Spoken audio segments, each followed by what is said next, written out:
Bismillahirrahmanirrahim.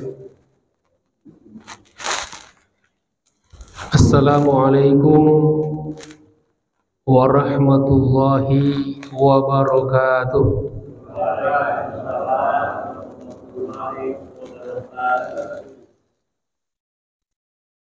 Alhamdulillah,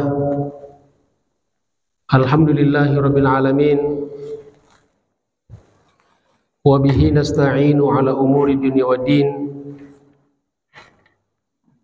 Allahumma salli wa sallim ala Sayyidina Muhammad wa ala ali Sayyidina Muhammad.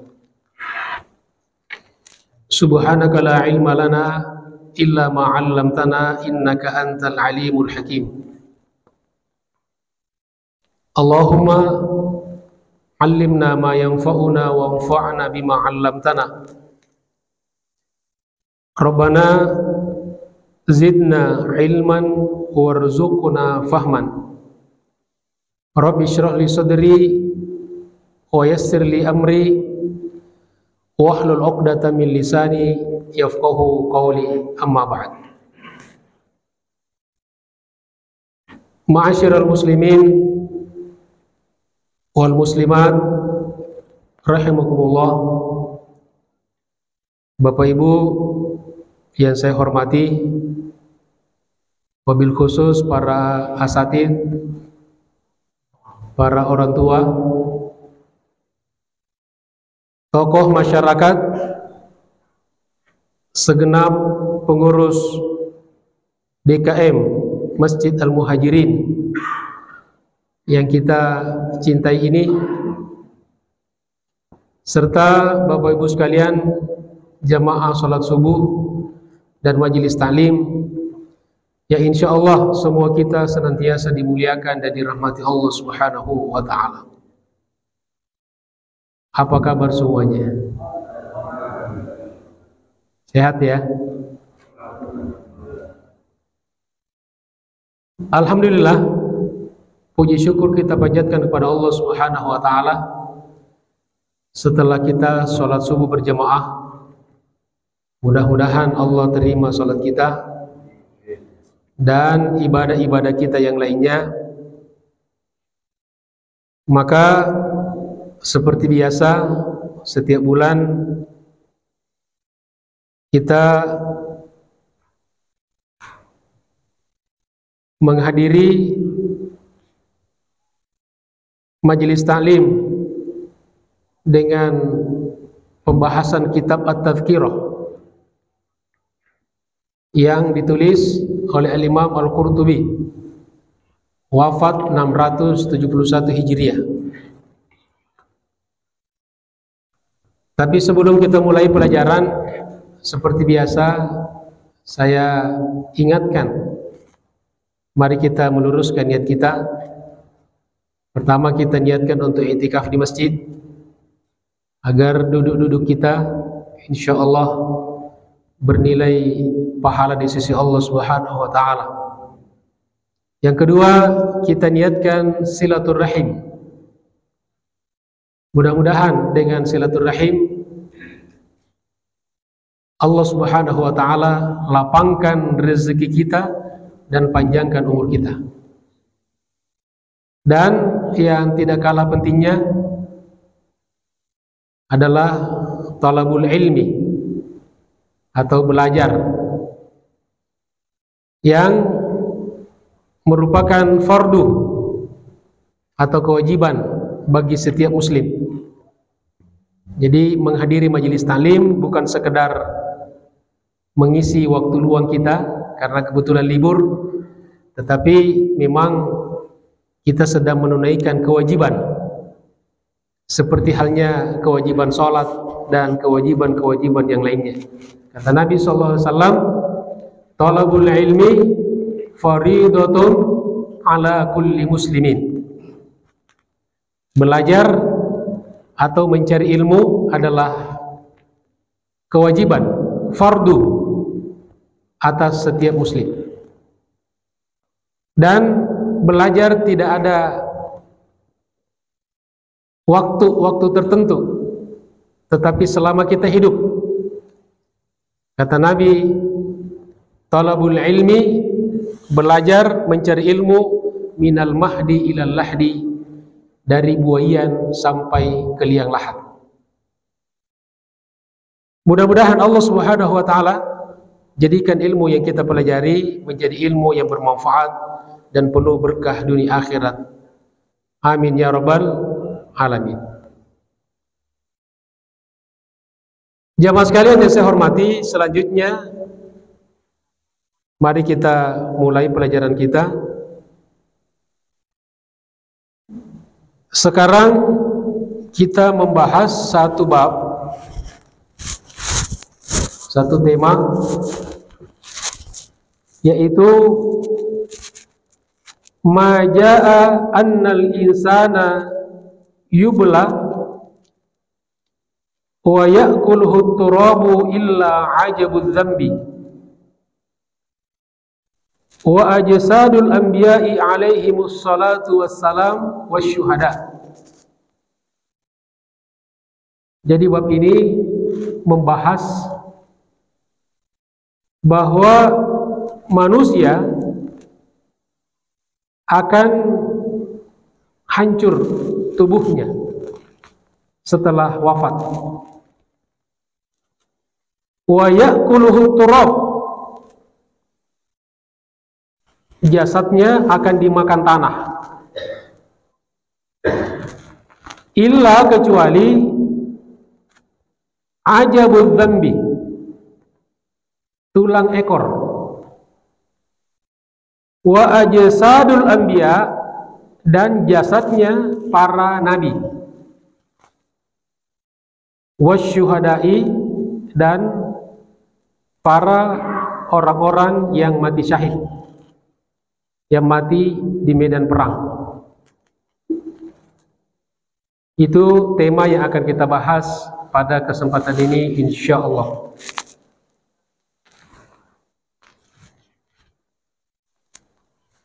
Rawa Muslim wa Ibnu Majah.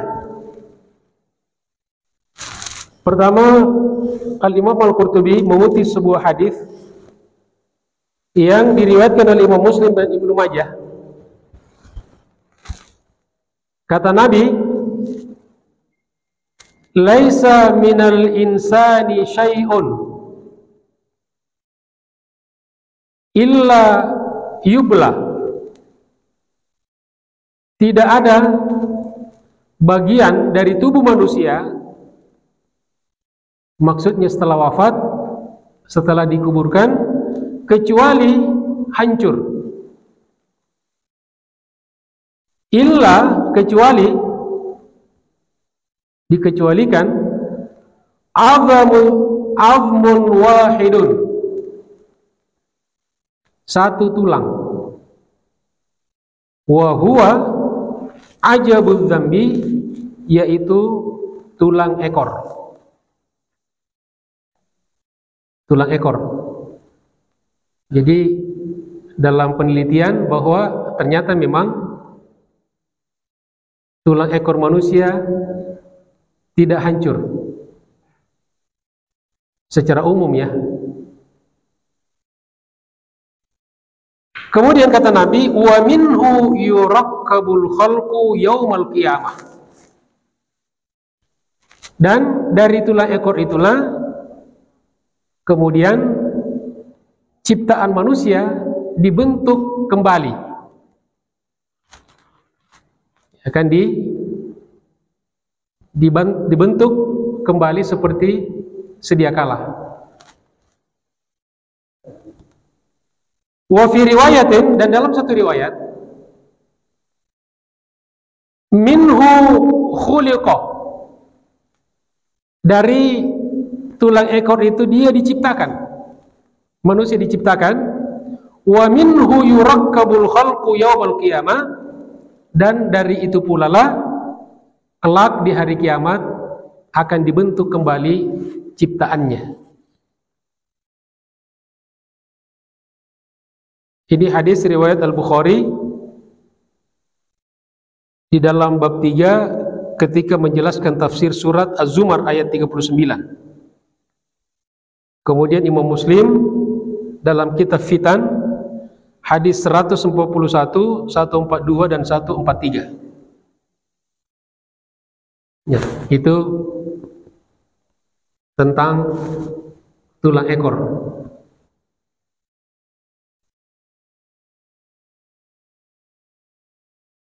Jamaah sekalian dirahmati Allah Subhanahu wa taala. Kemudian wa inna ma lam ta'kul al-ardu ajsad asy-syuhada. Jadi tadi masalah tulang ekor ya. Selesai. Kemudian masuk pada bagaimana dengan jasadnya para syuhada, orang-orang yang mati syahid. Maka bumi atau tanah tidak memakan jasadnya para syuhada. Kenapa? Likaunihim ahya'an 'inda rabbihim yurzaqun. Karena pada hakikatnya mereka itu adalah orang-orang yang hidup dalam tanda petik di sisi Rabb mereka, yurzaqun. Mereka mendapatkan rezekinya. Tentu dalam konteks alamnya. Kama sarraha bihil Quran, sebagaimana dijelaskan secara gamblang oleh Al-Quran di dalam surat Ali Imran ayat 169, a'udzubillahi minasyaitonirrajim, wa la tahsabannal ladzina qutilu fi sabilillah amwata. Jangan sekali-kali mengira orang-orang yang gugur di jalan Allah, yang terbunuh di jalan Allah adalah orang-orang yang mati. Bal ahya'un, melainkan mereka adalah orang-orang yang hidup inda rabbihim, di sisi Rabb mereka, di sisi Allah, yurzaqun, mereka mendapatkan rezekinya. Itu dalilnya ya, bahwa karena dia hidup maka jasadnya tidak dimakan tanah. Artinya hidup dalam makna, dalam konteks alam kuburnya. Jamaah sekalian dirahmati Allah Subhanahu wa taala. Kemudian wa thabata fi sahih,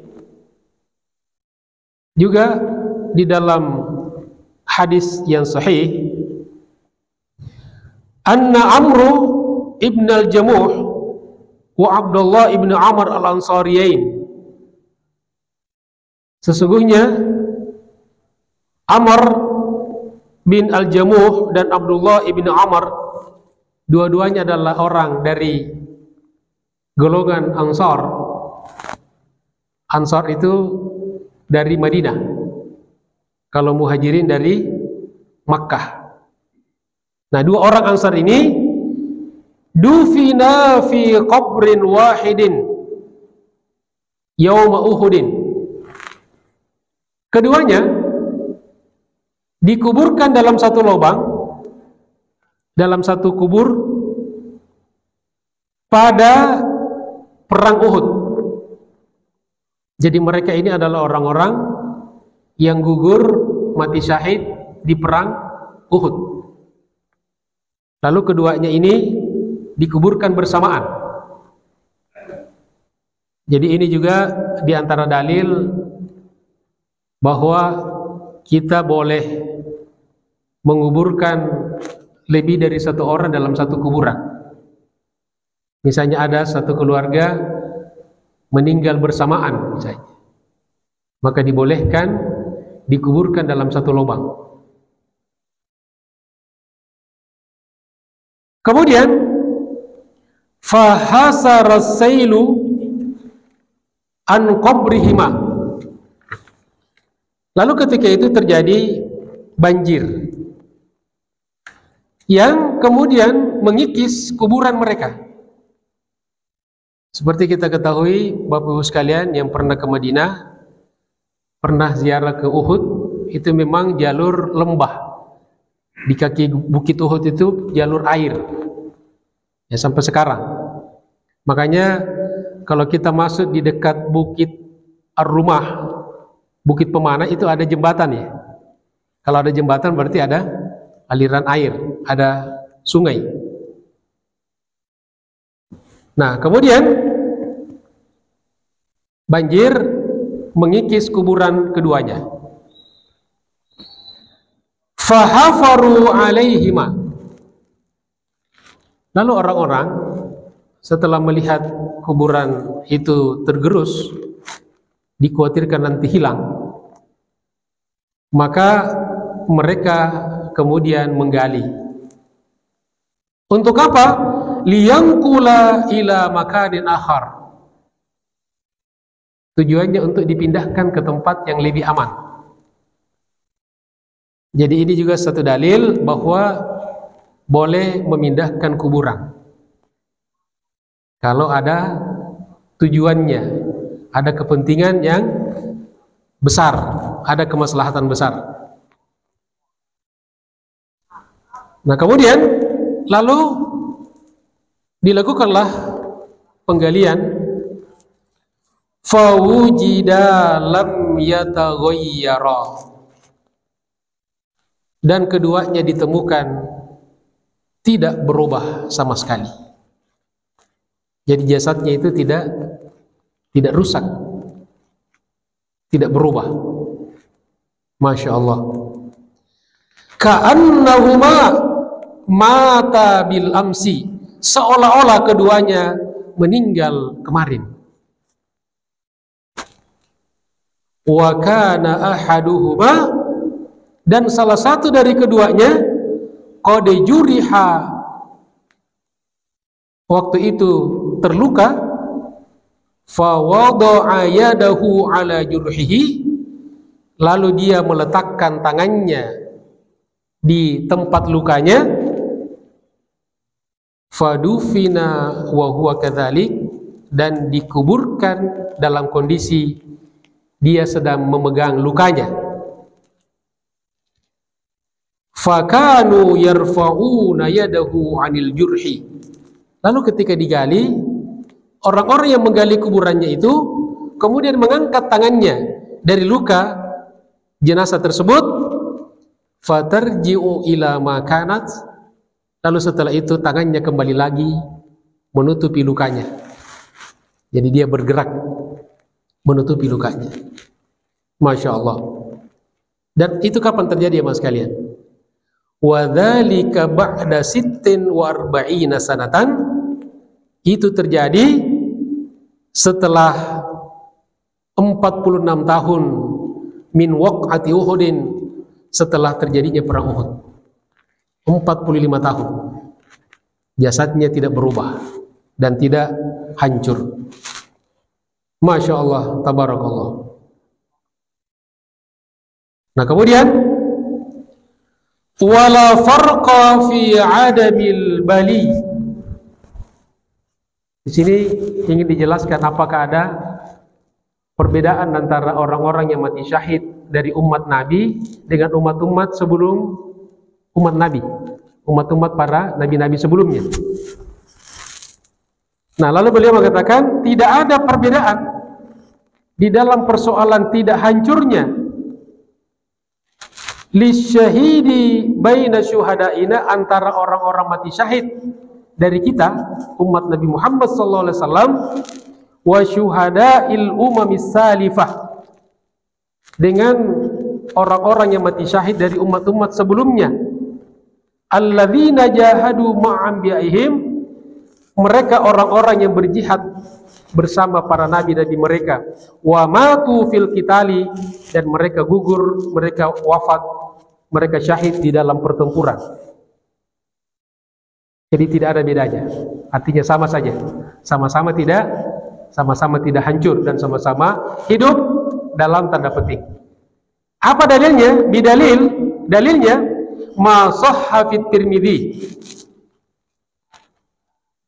hadis riwayat At-Tirmidzi fi qissati ashabil ukhdud, di dalam kisah ashabul ukhdud, kisah ashabul ukhdud yang sangat terkenal, Ringkasannya, annal gulam alladzi qatalahul malik, pemuda yang kemudian dibunuh oleh raja zalim ketika itu. Ya, ceritanya masih ingat Bapak Ibu sekalian? Nanti kalau lupa bisa dirujuk kembali, cari kisah Ashabul Ukhdud. Kemudian pada akhirnya gulam itu dibunuh, wa dufina wa asbu'uhu ala sudgihi, kemudian dikuburkan dan jari-jarinya tangannya menutupi pelipisnya. Nah, menutupi pelipisnya karena luka di pelipisnya. Ukhrija min qabrihi, kemudian waktu itu dikeluarkan dari kuburnya fi zamani Umar ibn Khattab, pada zaman Umar bin Khattab.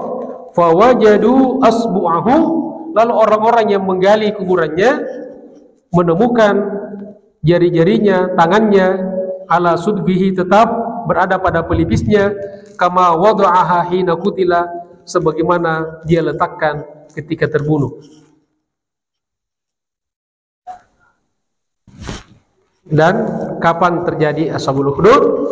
Wa kana Ashabul Ukhdud binajran. Lokasi Ashabul Ukhdud itu ada di daerah namanya Najran. Najran itu di mana Bapak Ibu sekalian? Pasti Bapak Ibu tahu kan? Cakung belok kiri ya? Bukan.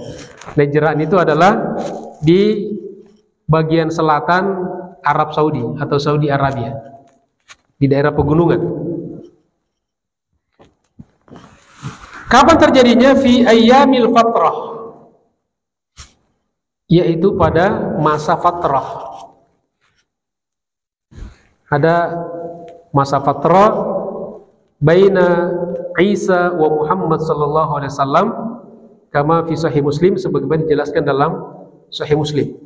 Jadi ada namanya masa fatrah, yaitu masa kekosongan Nabi, masa jeda antara Nabi Muhammad dengan Nabi Isa, atau Nabi Isa ke Nabi Muhammad. Itu ada masa jeda. Kemudian berapa lamanya? Dalam riwayat Bukhari dikatakan masa fatrah itu terjadi selama 560 tahun. Atau ada sebagian ulama mengatakan dibulatkan menjadi kurang lebih 600 tahun. Jadi 6 abad. Inilah masa-masa yang dikatakan orang-orang yang hidup di masa fatrah itu adalah orang-orang yang tidak disiksa. Ya. Makanya di dalam akidah Ahlussunnah wal Jamaah kita meyakini bahwa orang tua Nabi itu insya Allah masuk surga, tidak masuk neraka, karena beliau hidup pada masa fatrah.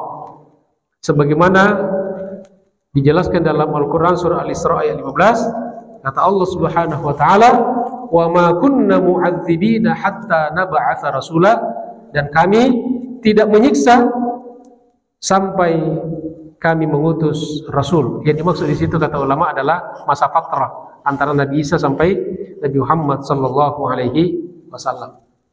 Tapi ada sebagian orang sekarang, walaupun ulama dulu jumhur mengatakan orang tua Nabi masuk surga insya Allah, tetapi ada sebagian orang di zaman sekarang ini merasa entah karena apa pengen sekali orang tua Nabi masuk neraka. Di mana-mana diceramahkan bahwa orang tua itu pasti masuk neraka. Nauzubillahi min dzalik.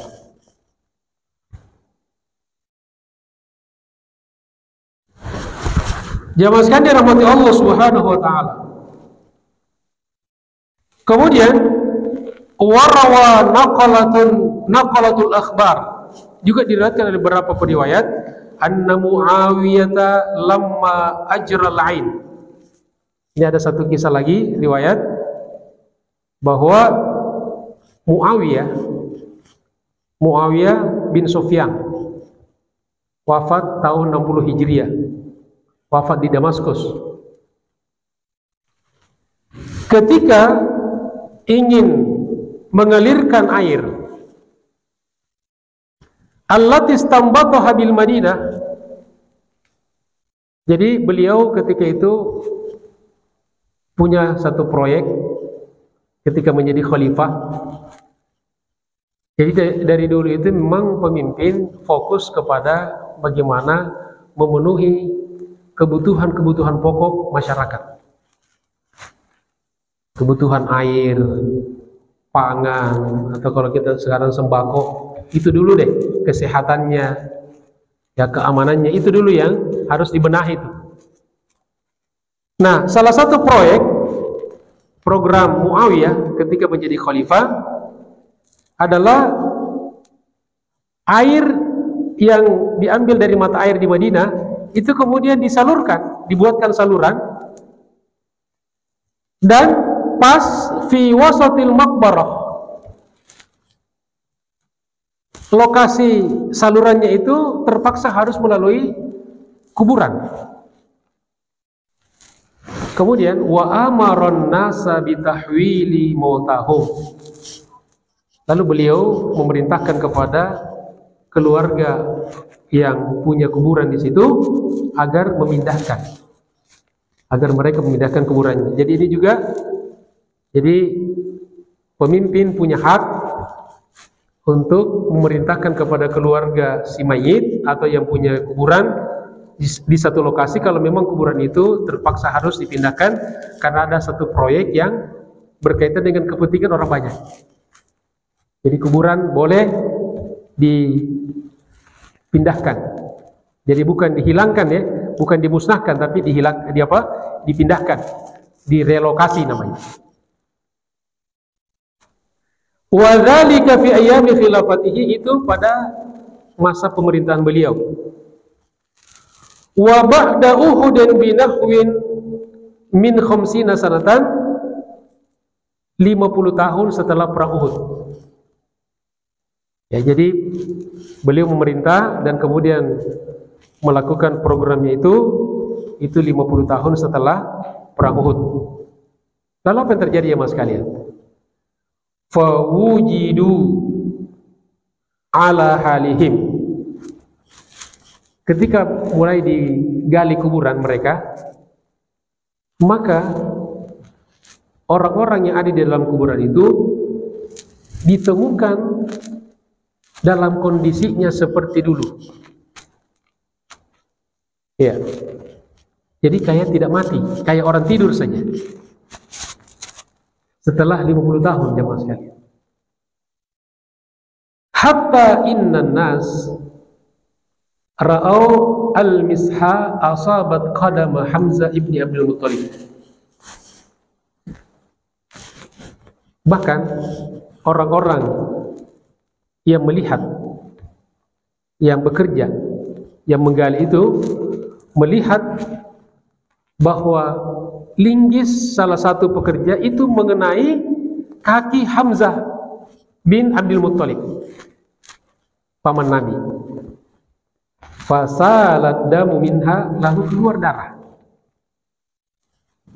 Jadi masih berdarah ya, padahal sudah 50 tahun yang lalu. Masya Allah. Jadi seperti fisik yang masih hidup. Wa anna Jabir ibni Abdullah, kemudian Jabir bin Abdullah, sahabat Nabi yang terkenal, akhraja abahu Abdullah, juga mengeluarkan ayahnya. Jadi kuburannya termasuk yang juga kena relokasi. Lalu dia keluarkan, dia gali kuburan ayahnya, yaitu Abdullah. Ka'annahu dufina bil amsi, dan ternyata ditemukan jasadnya seperti orang yang mati kemarin, tidak berubah. Wa hayatus syuhada ashharu min an tudhkar, kemudian kata Imam Al-Qurtubi, dan kehidupan, fenomena kehidupan para syuhada yang disebutkan di sini hanyalah sebagian kecil. Cerita-ceritanya banyak sekali, dalilnya banyak sekali. Jadi tidak untuk kita perdebatkan lagi. Jamaah sekalian dirahmati Allah Subhanahu wa taala. Kemudian selanjutnya warawa kafatu ahli Madinah, diriwayatkan oleh para ulama ahli Madinah di kota Madinah, anna jidara qabrin Nabi SAW. Nah sekarang masuk pada tadi di kuburan para orang-orang syuhada Uhud, sekarang kuburan Nabi. Diriwayatkan bahwa dinding kuburan Nabi lamman hadama ayyam khilafatil Walid ibni Abdul Malik. Pernah roboh dindingnya, pernah roboh pada masa pemerintahan Khalifah Al-Walid ibni Abdul Malik. Ini khalifah yang ke-6 dari Bani Umayyah. Hidup atau lahir tahun 50 Hijriah. Putra dari Abdul Malik bin Marwan. Wa wilayati Umar ibn Abdul Aziz. Jadi beliau ketika jadi khalifah, maka yang menjadi gubernur di Madinah adalah Umar bin Abdul Aziz. Badat lahum khadamun. Jadi ketika dinding kuburan Nabi itu runtuh, ya, tiba-tiba orang melihat sebuah kaki, ada kaki nongol itu, ya. Fakhafu an takuna qadamun Nabi sallallahu alaihi wasallam. Maka mereka khawatir, mereka takut, jangan-jangan itu kakinya Nabi. Ya, wah ini jangan-jangan kakinya Nabi nih, karena ini tempatnya, lokasinya adalah di kuburan Nabi. Fajazi'an nas, orang-orang pun pada panik. Hatta rawa lahum Sa'id ibn Musayyib. Nah ketika orang-orang pada panik nih, nah tentu kan tidak boleh masing-masing orang menerka-nerka, harus ada rujukannya. Inilah pentingnya ulama di tengah-tengah umat. Maka datanglah seorang ulama besar bernama Sa'id bin Musayyib, menjelaskan, menyampaikan riwayat anna juthatal anbiya, bahwa jasadnya para nabi la tuqimu fil ardi, tidak menetap di bumi, aktsar min arba'ina yauman, lebih daripada 40 hari. Ada satu riwayat yang diriwayatkan oleh Sa'id bin Al-Musayyib bahwa jasadnya para nabi itu di bumi tidak menetap lebih daripada 40 hari. Tsumma turfa, kemudian diangkat, diambil oleh Allah Subhanahu wa taala. Kemudian dikuatkan lagi, wa jaa Salim ibni Abdullah ibni Umar ibnu Khattab. Datanglah Salim, putra dari Abdullah, putra dari Umar bin Khattab. Wa arrafan nas, lalu dia menjelaskan annaha qadamu jaddihi Umar bin Khattab, itu kaki datokku. Jadi kata Salim ini cucunya Umar bin Khattab. Lalu Salim bersaksi itu adalah kaki Umar bin Khattab yang merupakan datuk atau kakek daripada Salim. Jadi clear bahwa kaki itu bukan kakinya Rasulullah, ya, tetapi itu adalah kakinya Khalifah Umar bin Al-Khattab radhiyallahu anhu. Selesai syuhada Uhud, kemudian juga ada yang berkaitan dengan peristiwa di dekat makamnya Rasulullah SAW. Ya, dan sedikit catatan jamaah sekalian, memang orang-orang Yahudi dari dulu ini itu selalu bercita-cita ingin mencuri jasadnya Nabi Muhammad SAW. Bahkan dalam protokoler Yahudi internasional itu salah satu program bagaimana mencuri, mengambil jasadnya Nabi dari Madinah. Maka dulu pernah ada orang berkebangsaan Maroko, kemudian masuk di Madinah berpura-pura menjadi orang Islam. Jadi orang-orang yang ada di Makkah dan Madinah secara syariat kan tidak boleh dimasuki orang-orang kafir, ya, non muslim. Tetapi ada orang yang masuk, ya, berpura-pura memakai paspor Islam. Ya kan, yang dilihat kan cuma paspornya saja, identitasnya saja. Kalau sekarang pelancong-pelancong non muslim udah bisa masuk di Makkah dan Madinah. Nah, jamaah sekalian dirahmati Allah Subhanahu wa taala. Kemudian dua orang Maroko ini misinya itu ingin mencuri jasadnya Nabi. Ingin mencuri jasadnya Nabi. Lalu dia pun menetap di Madinah dan menyewa rumah tidak jauh dari Masjid Nabawi. Jadi kita bayangkan jamaah sekalian, zaman itu Madinah itu kecil. Jadi jangan dibayangkan Madinah waktu itu sama dengan Madinah sekarang. Jadi kota Madinah, format Madinah ketika itu sama dengan Masjid Nabawi dengan pagarnya sekarang. Itulah kota Madinah dulu. Itu rumah kecil, hanya dari tanah liat, kelapa kurma dan sebagainya. Nah, lalu apa yang dilakukan orang Maroko ini? Kerjanya di dalam rumah itu dia menggali galian. Dia gali tanah, kemudian dari rumah itu digali terus sampai menyasar ke arah makamnya Rasulullah.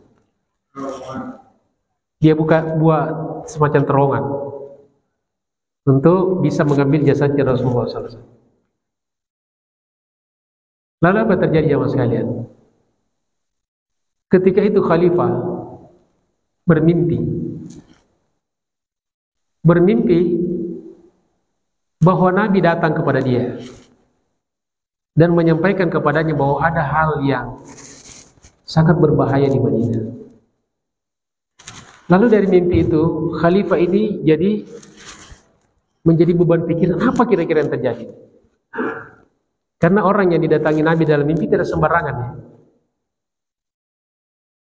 Nah, kemudian cari tahu, periksa sana kemari, menyuruh para intelijennya gitu kan, cari tahu.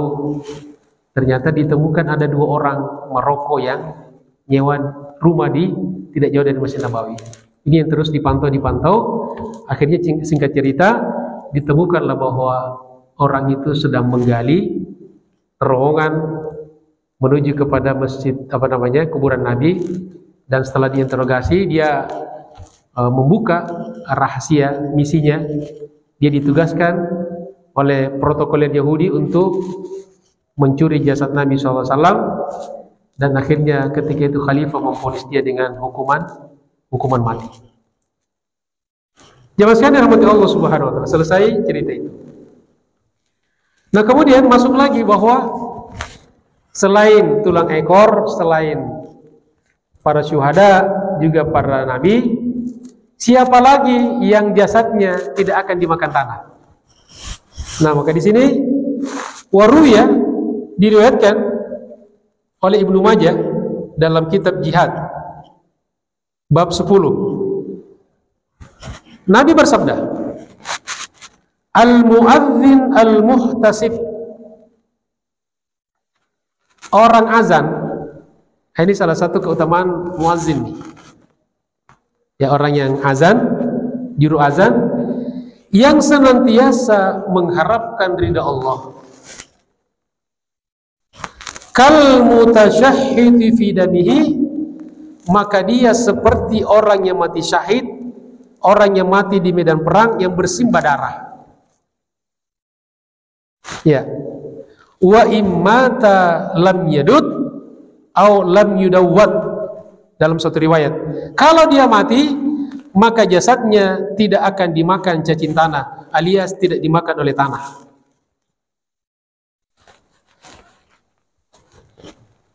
Jadi luar biasa ya keutamaan jadi muadzin.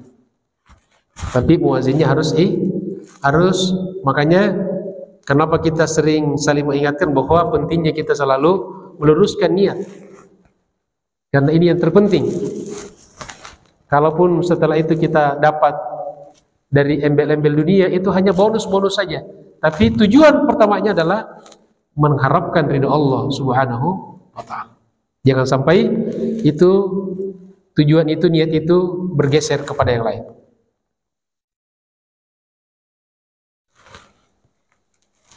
Wa fil hadits sahih anna Rasulullah sallallahu alaihi wasallam, di dalam sebuah hadis sahih, sesungguhnya Rasulullah sallallahu alaihi wasallam qala, bersabda, "Aktsiru alayya minas salati fi yaumil jum'ah." Perbanyaklah bersalawat atasku khususnya pada hari Jumat. Ini dalil kenapa kita dianjurkan banyak-banyak bersalawat, terutama pada hari Jumat. Allahumma sholli ala sayyidina Muhammad wa ala ali sayyidina Muhammad. Itu minimal tuh. Ulang-ulang terus, perbanyak itu. Ini perintah Nabi. Nabi yang nyuruh kita. Jadi jangan melarang orang bersalawat. Jangan nakut-nakutin orang bersalawat. Justru perintah Nabi, perbanyaklah. Kenapa? Kata Nabi, fa inna salatakum ma'rudatun alayya. Karena sesungguhnya salawat kalian itu akan ditampakkan kepadaku. Masya Allah. Jadi setiap kali kita bersalawat, salawat kita itu dibawa malaikat, diperhadapkan kepada Rasulullah SAW. Faqalu, lalu mendengar Nabi bersabda itu, sahabat bertanya dong. Ya, bertanya itu salah satu pintu kita mendapatkan ilmu. Ya Rasulullah, wahai Rasulullah, kaifa tu'radu salatuna 'alaika wa qad arimta?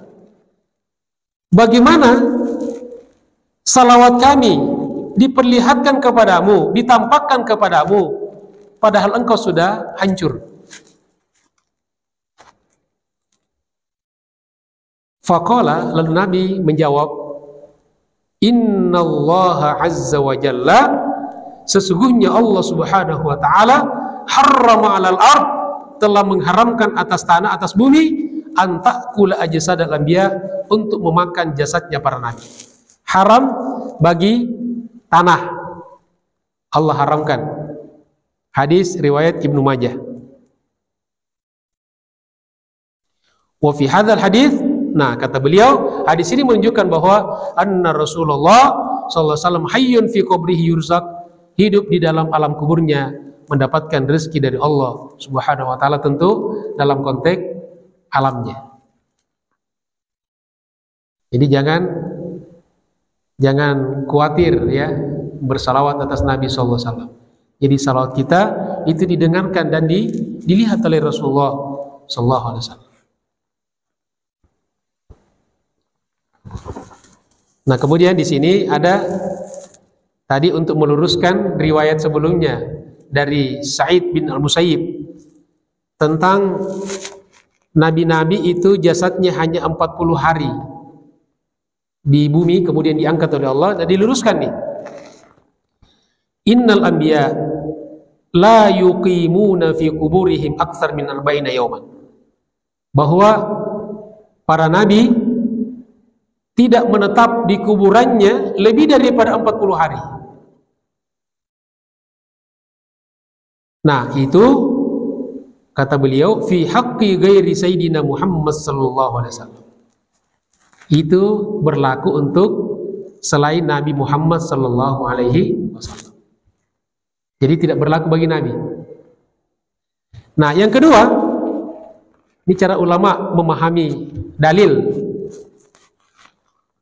Jadi dalil pun harus dipahami. Au yuhmalu ala ruju'ihim ba'da raf'i. Atau bisa juga berarti bahwa dikembalikan setelah diangkat. Jadi setelah 40 hari, kemudian diangkat oleh Allah, kemudian setelah itu dikembalikan lagi ke bumi. Nah, ini metode cara namanya al-jam'u, tariqatul jam'i. Jadi ulama dulu kalau misalnya ada mendapatkan beberapa riwayat yang kelihatannya kontradiktif satu dengan yang lain, maka yang pertama ditempuh adalah tariqatul jam'i, bagaimana mengakurkan, menggabungkan dalil-dalil. Jadi tidak langsung memvonis satu hukum berdasarkan satu dalil saja. Harus dicari lagi, telusuri lagi dalil-dalil yang sama dalam tema yang sama, yang kadang-kadang berlawanan. Nah ini diakurkan, dikompromikan namanya. Namanya dalam metodologi usul fikih namanya thariqatul jam'i. Metode mengakurkan, yang mengakomodir. Nah, kalau tidak bisa thariqatul jam'i tidak mempan, tidak bisa diakurkan, maka metode yang kedua namanya thariqatut tarjih. Diambil metode memilih salah satunya. Diambil mana yang paling kuat. Nah, paling kuat berdasarkan siapa? Berdasarkan ulama melihat kuat. Nah, bisa jadi sebagian ulama melihat ini kuat, ulama lain tidak melihatnya kuat. Maka terjadilah namanya ikhtilaf. Terjadilah perbedaan pendapat di kalangan ulama. Nah, ketika ada masalah yang ulama berbeda pendapat, ada yang mengambil pendapat A, ada yang mengambil pendapat B, maka ketika kita mengambil pendapat A, kita tidak boleh menyalahkan pendapat B. Tidak boleh kita menyalahkan. Karena itu pilihan kita. Ada B mengatakan, ini kan dalilnya paling kuat, menurut kamu kuat. B juga mengatakan ini dalil paling kuat. Jadi dalam persoalan-persoalan yang khilafiyah yang diperselisihkan di kalangan ulama, maka kita tidak boleh ngotot, tidak boleh menyalahkan, apalagi menafikan. Jadi kalau saya tidak tahu, misalnya saya tidak boleh mengatakan tidak ada dalilnya, tidak ada itu, tidak boleh, karena dalil ini jutaan, banyak sekali. Kalau kita mengatakan tidak ada dalilnya, berarti kita sudah mengatakan bahwa kita sudah membaca seluruh dalil. Apa ya benar? Enggak. Jadi kita mengatakan saya belum membaca atau saya belum mempelajari. Wallahu a'lam. Begitu ada ulama dulu. Dia tidak ngotot mengatakan tidak ada. Nah itu berkaitan dengan apa yang diluruskan oleh Al-Qurtubi tentang ada riwayat yang mengatakan bahwa jasad Nabi di kuburannya di bumi tidak lebih dari 40 hari, kemudian diluruskan dengan dalil yang lain bahwa bisa diartikan bahwa itu hanya jasadnya para nabi selain Muhammad SAW. Yang kedua, bahwa 40 hari itu artinya 40 hari kemudian diangkat, dan setelah itu mereka dikembalikan lagi ke muka bumi sesuai dengan izin Allah Subhanahu wa ta'ala. Nah, kemudian terakhir jamaah sekalian. Nah, kalau ini dipahami kata beliau, maka sesuailah dengan isyarat firman Allah Subhanahu wa ta'ala di surat Al-Anfal ayat 33. Wa ma kana Allahu liyu'adzibahum wa anta fihim. Allah tidak akan menyiksa, mengazab mereka, mengazab umatnya, umat Nabi. Wa anta fihim, sedangkan kamu ada di tengah-tengah mereka. Jadi salah satu keutamaan Rasulullah SAW, selama Nabi masih ada di tengah-tengah kita, maka insya Allah selama itu pula kita tidak akan disiksa dengan siksaan yang bisa menghabiskan. Ya, jadi la yanzilu ala ummatihi bala'un yasta'siluhum madama fil ard. Jadi selama Nabi masih ada di muka bumi, hidup atau matinya, maka Allah tidak akan pernah mengirimkan atau menurunkan kepada umatnya bala yang bisa membinasakan mereka. Ada bala, banjir, tsunami, tapi kan tidak membuat umat Islam habis kan. Nah itu salah satu keberkahan wujudnya baginda Rasulullah SAW. Yang kedua, Allah tidak akan mengazab, menyiksa umat Nabi selama mereka konsisten untuk senantiasa beristighfar. Wa hum yastaghfirun. Inilah salah satu keutamaan dan kedahsyatan istighfar, memohon ampun kepada Allah Subhanahu wa ta'ala. Maka kita, jamaah sekalian, Bapak Ibu yang saya hormati, perbaca kita istighfar. Astaghfirullahaladzim, astaghfirullahaladzim. Demikianlah jamaah sekalian bahasan kita pada pagi hari ini. Mudah-mudahan bermanfaat. Kalau selama mengikuti taklim ini rasa-rasa ngantuk, ya sehingga kurang fokus, ada yang terlewatkan, jangan khawatir. Ya, taklim ini bisa ditonton ulang, bisa di channel saya ataupun di channelnya Masjid Al-Muhajirin. Semoga menjadi ilmu yang bermanfaat dan barokah. Terima kasih atas segala perhatiannya. Mohon maaf atas segala kekurangannya. Billahi taufiq wal hidayah. Allahumma muwaffiq ila aqwamit thoriq. Assalamualaikum warahmatullahi wabarakatuh.